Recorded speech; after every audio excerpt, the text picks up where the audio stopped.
Hi there, my name is Steve DiBernardo and I will be your child's AP World History Modern instructor. I made this great little video for you to provide you with some transparency and some insight into your child's experience this year. So let's take it away. Okay, so this is AP World History Modern. This is a class introduction. Once again, my name is Steve DiBernardo. You can see my email below. If you need to contact me for any reason, you can contact me through that email and I'll respond as soon as I possibly can. So let's start with personal information. So I myself, I've lived in Hoboken for over 15 years, close to 20 now. I'm a world traveler. I love adventures, music. I'm a foodie. I have a 5-year-old son, Lincoln Hawk. He's in Brant right now. I'm also a debate program advisor, along with a co-advisor, along with Mr. Huggins. And as your children can most likely attest to by now, I'm passionate and dedicated to my craft. And my ultimate goal is to provide your children with what I call a transformative experience beyond the classroom. So let's take a look at the benefits of taking an AP and passing the College Board exam. So what this really does, this class indoctrinates students into Hoboken High School's AP Academy. So this is like a boot camp where they learn how to survive. They manage their college level academic demands of the classes, especially along with their pre-AP classes, as well as multiple clubs, sports, activities, friends, the demands of family at home, how to survive, how to balance all of that. So this is more than just a class on advanced level social studies academics. It's more on managing the transition from 8th grade to college level demands. Also, the weight of taking college classes is heavier than an honors class, especially in a college application consideration. So the worst case scenario, they don't earn college credit, but they still sat and earned an A or B in a college class in the 9th grade. And that speaks to commitment at such a young age. They will receive college credit while in high school if they do pass the exam with a 3 or higher, in which obviously they don't have to take the class in college and they don't have to pay for it. And those are financial benefits for you as well as your child. It also prepares the student for multiple AP classes in the future. And what I really want to do is start with the end. So this is the exam at the end of the year that I have to take. And this placement exam is 3 hours and 15 minutes. It's a hefty one. And it consists of these components. You have 55 multiple choice stimulus questions in 55 minutes, roughly 60 seconds a question. It's a daunting task. And that amounts to about 40% of the exam. So we spend a significant amount of time going over multiple choice strategies throughout the duration of the year. There's also 3 short answer questions in about 40 minutes, and that amounts to about 20% of the exam. I teach them how to construct a long essay in under 40 minutes, which is about 15%. And in the mighty document-based exam, they have an hour to take about 7 documents. They have to group them. They have to create a powerful argument using the critical thinking skills that are listed in College Board assessments. And that's about 25% of the exam. The scoring is 1 through 5. Typically, state colleges accept to 3. Private schools accept to 4 and above, although Congress is, pressuring private schools to reconsider these amounts, and you got to check specifically with universities that your children are interested in to see what they're accepting these days. This is our daunting curriculum. Now, our curriculum consists of context, historical context, as well as skills.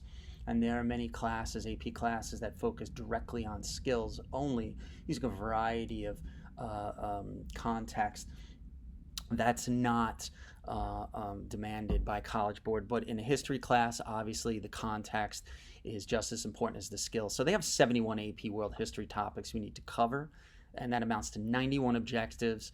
And College Board suggests or recommends about 140 instructional class periods, and that takes roughly about 150 instructional school days until the test.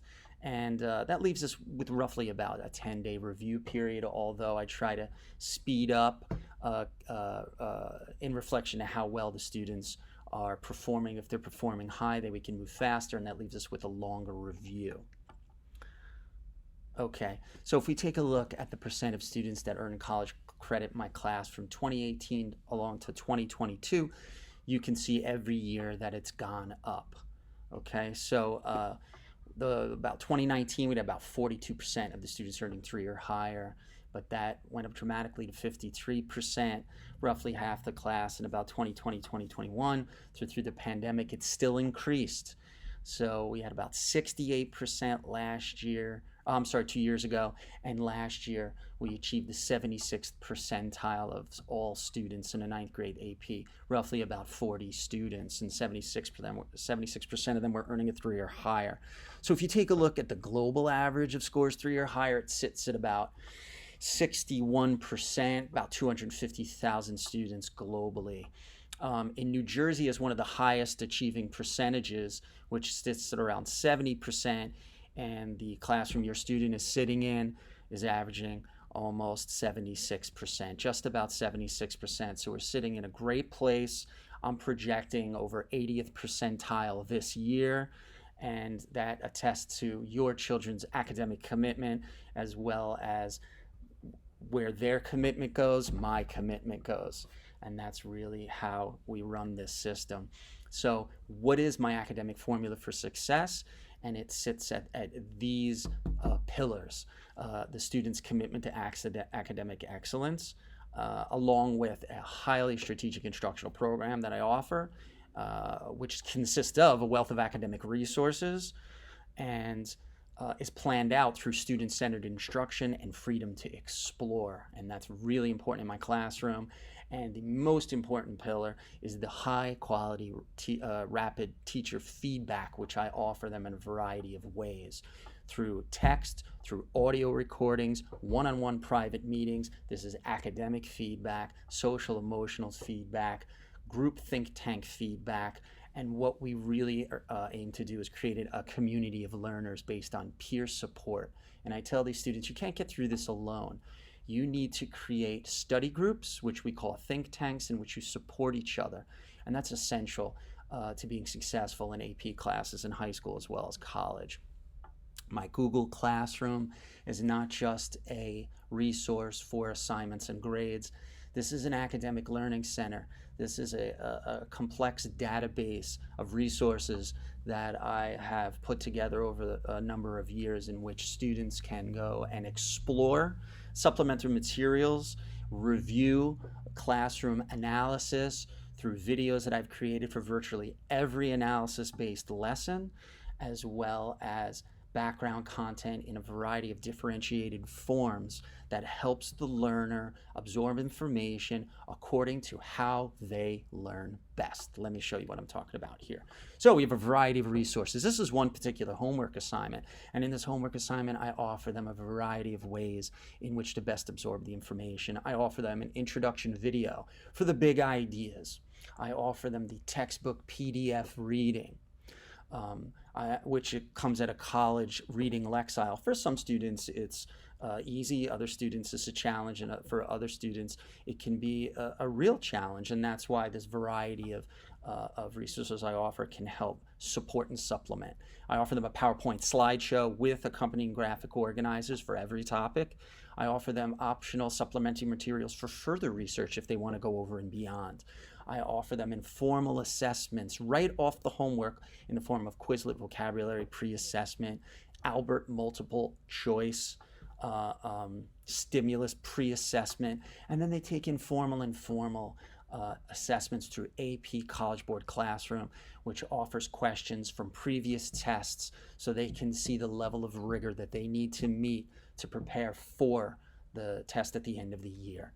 So much of the review, much of the analysis, much of the informal and formal assessments come right from past tests, so they can really understand what's being expected of them to know. Going further, I offer them additional supplementary resources, time grid infographics, people to know visual headshots, rapid review key concepts, cram packets, and much, much more. So this class is an instructional high school class at a college level, but I go further, over and beyond. It's also like a Princeton review class at the same time. I also offer for those visual learners a wealth of supplementary videos in College Board vetted resources such as Khan Academy, John Green's Crash Course, Heimler Video, National Geographic, Smithsonian Institute, as well as AP teacher lecture videos, along with analysis and exemplars created for every AP skill challenge for every topic of this entire course. So I've gone, during the pandemic, I created these videos. If a student has trouble on any lesson, they can go back and watch the video, which has greatly helped students in reflection of their feedback that they provided me over the years. So every lesson is aligned with the 6 AP skills, the developments in historical processes, sourcing and citation, claims and evidence, contextualization, making those historical connections, as well as developing an argument. And we spend the most time on that. And the major skills that they're using is the forms of deductive, from general to specific, and inductive reasoning, from specific to general. And we go back and forth where I provide students with broad context, and they need to find the specific clues that support those claims, as well as specific obscure evidence in which they need to find, put the puzzle pieces together, and use that as evidence to support the broad historical claims.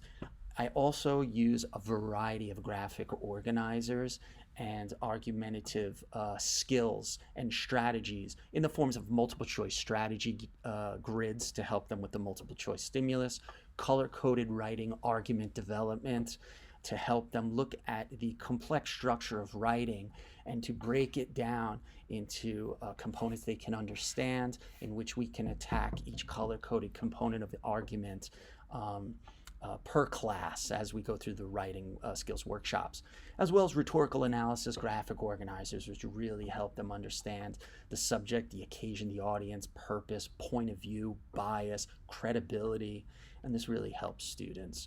So in the beginning of the year, I bring all this together by having them create a map of their life in the summertime. And this is a sample student who created a map of their life. They create a vision board of what their life would look like if they were 35 years old and achieved all their hopes and dreams. What would that look like?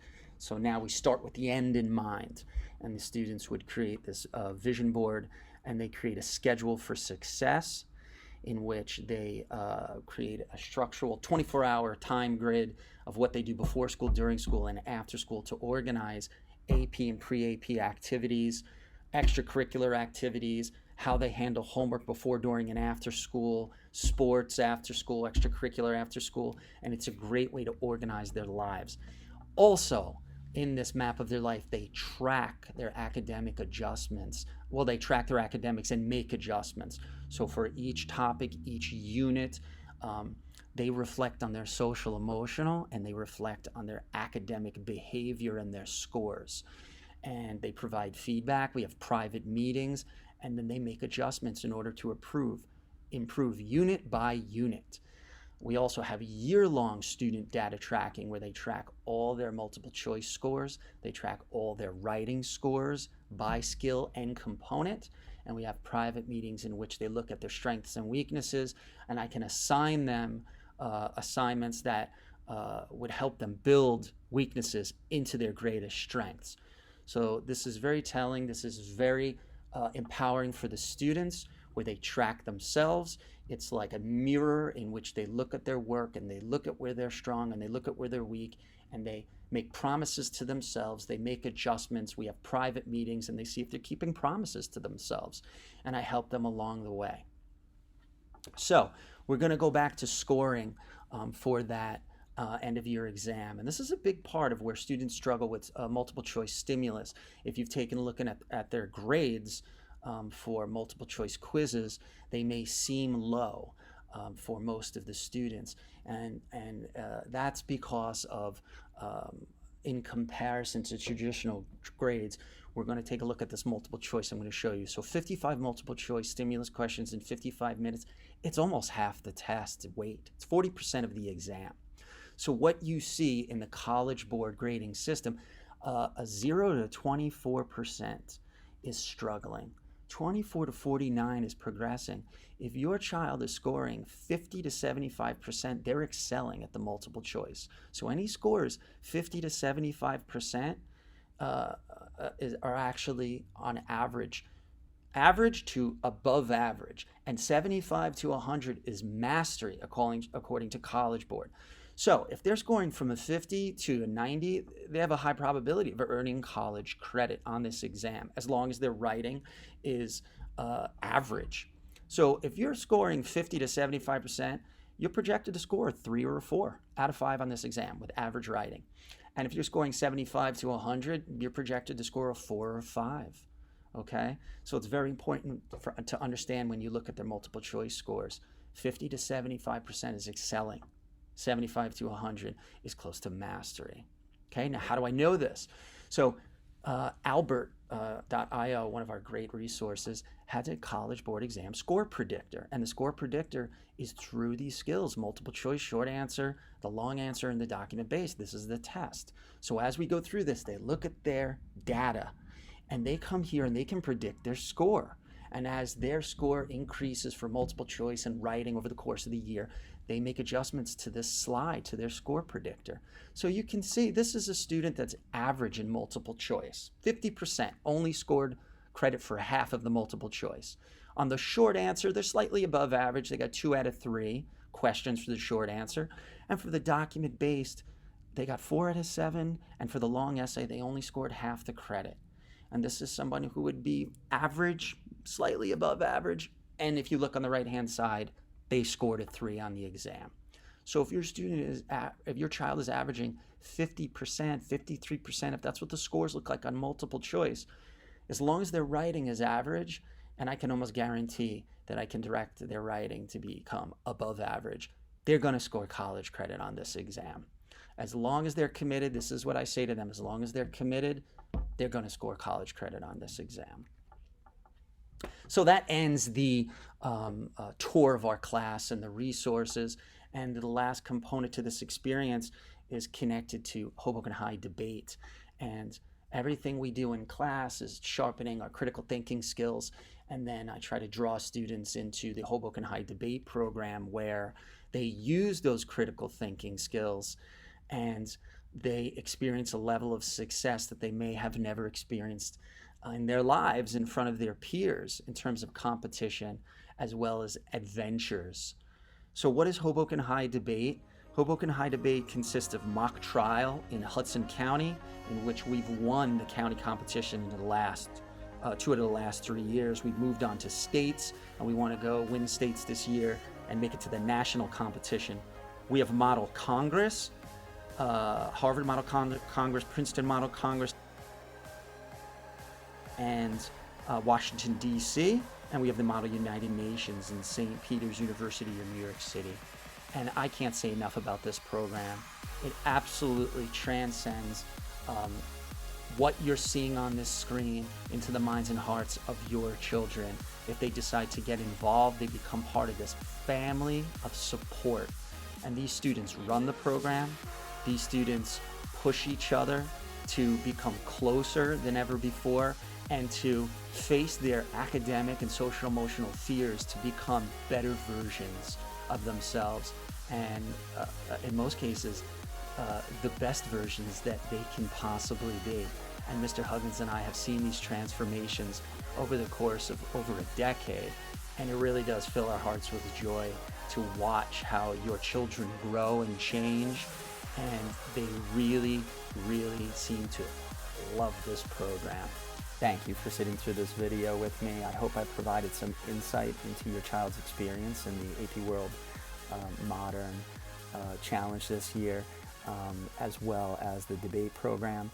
And if you have any questions, you can always email me, and have a great day.